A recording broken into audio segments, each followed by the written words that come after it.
We head now to New York, where the gubernatorial race has been very contentious. Major party candidates Governor Andrew Cuomo and challenger Marcus Molinaro were here in our studios for their first and only scheduled debate. And let me tell you, there was no shortage of spirited exchanges. Andrew Cuomo came in wearing his best "I'm still the governor" suit. Republican challenger Marc Molinaro fittingly wearing an underdog pin. And for a brief period of time, it looked like both men were prepared to discuss the issues, like taxes. Would Cuomo commit to cutting government spending by 5% and return the money to taxpayers? He quickly turned it into an attack on Molinaro, the Dutchess County executive. And we have to get local governments to control their property taxes. For example, Dutchess County, my opponent over 7 years raised property taxes 58%. That has to stop. Governor, were that only true? In fact, your budgets have increased spending at about an annual rate of 4% each year. They went on to discuss the importance of health care. I grew up on food stamps, sir. My mother struggled hard. I know exactly what it's like to be waiting online for Medicaid services. Remember what it was like. I remember exactly what it's like. Well, and I've seen your government dehumanize people waiting on lines for Medicaid all across the state of New York. I've seen kids that need developmental disability services. So you want to end it? I absolutely am committed to not only supporting that population, but expanding services, and I always have. For the last 8 years. You'll expand Medicaid? I will absolutely do more to ensure that you'll expand Medicaid. I'm going to write that down. That's news. Molinaro pointed to the conviction of longtime Cuomo aide Joe Percoco. This is what is stealing from taxpayers. You have allowed individuals in this administration to defraud taxpayers. And anywhere else in America, no governor could possibly be running for re-election. Every U.S. attorney said I had nothing to do with anything. I did absolutely nothing wrong. Said. Meanwhile, you're the one who is being called on for an investigation for a kickback that went into your pocket. That is not true. Where you had a family member employed by a contractor who you gave a contract, and then you lied about it on the disclosure form. What you described has been demonstrably proven false. Time and again, the governor painted Molinaro with the Trump brush. We need to invest in the mental health services that have been dismantled. This is so hypocritical for you to sit here, an acolyte of Donald Trump, mini-me of Donald Trump, who is decimating health care in this state. When he first came to office, told him you wouldn't run against him, and you, sir, had him at your bachelor party. I didn't. Food Are you stamps. saying you don't support Donald Trump? I'm saying that I'm absolutely committed to the delivery of mental health services. Do you support Donald Trump? Let's get out of this conversation. Today, under this president and this federal government, America has the most competitive economy in the world.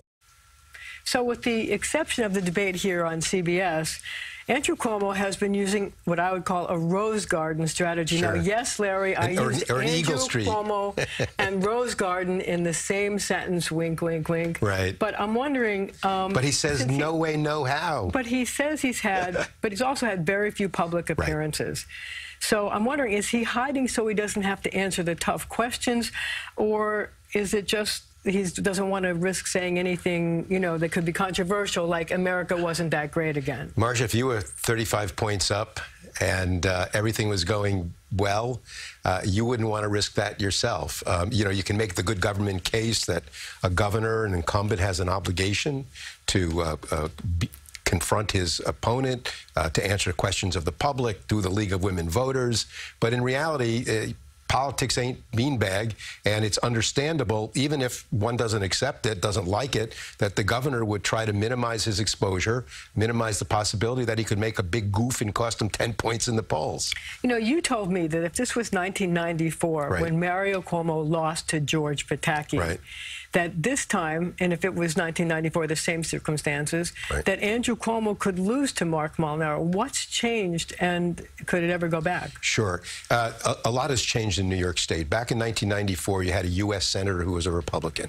You had a mayor of New York City who was a Republican. You had most of the counties in the state controlled by Republicans. Flash forward to today, there are Republicans in very, very few offices, no statewide offices. So the infrastructure of a state party that can bring out the vote has collapsed. The other thing is that the state has changed demographically.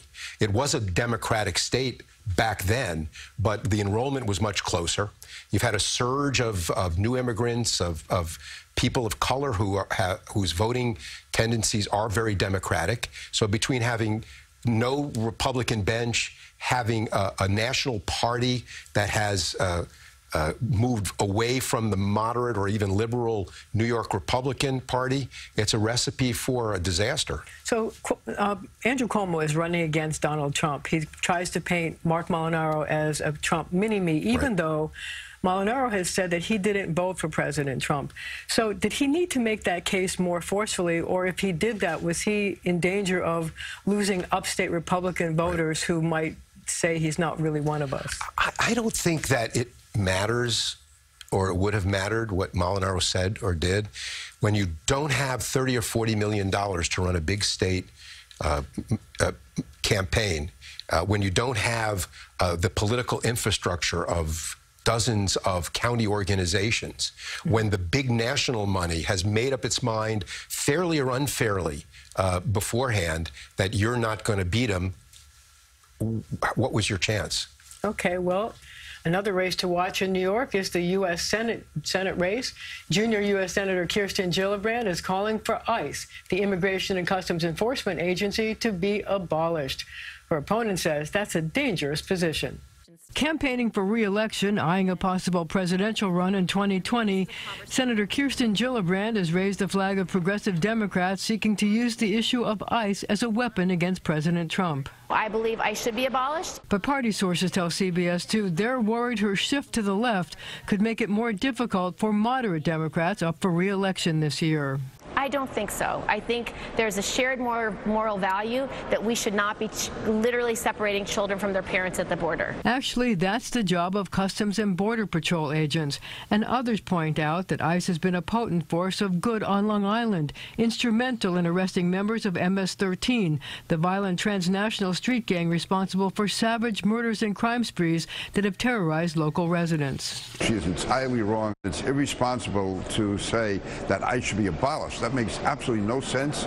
To me, that's just caving into political pressure, and it would result in the loss of human life. In my district alone, they hacked to death 25 people within an 18-month period. Senator Gillibrand's Republican opponent, Shel Farley, calls her the ICE queen, and it's not a compliment. She was the first senator to come out and say to abolish ICE right after Alexandria Ocasio-Cortez. I think that is a dangerous precedent. We cannot let the safety of our citizens be at risk. Senator Gillibrand agreed going after MS-13 is important. She just thinks another agency, not ICE, should do it. You should dissolve the agency. What MS-13 enforcement removal is doing, that can be done under Homeland Security, under Border Patrol. Security expert Manny Gomez. ICE was set up with a purpose, and that purpose is still needed. There are members of MS-13 that ICE investigates, detains, and ultimately deports. Well, Gillibrand insists her focus is running for re-election to the Senate, not for president. Next up, the national voice on Homeland Security is up for re-election. You just heard his views on immigration, but could he lose his seat to a virtual unknown? We'll be back.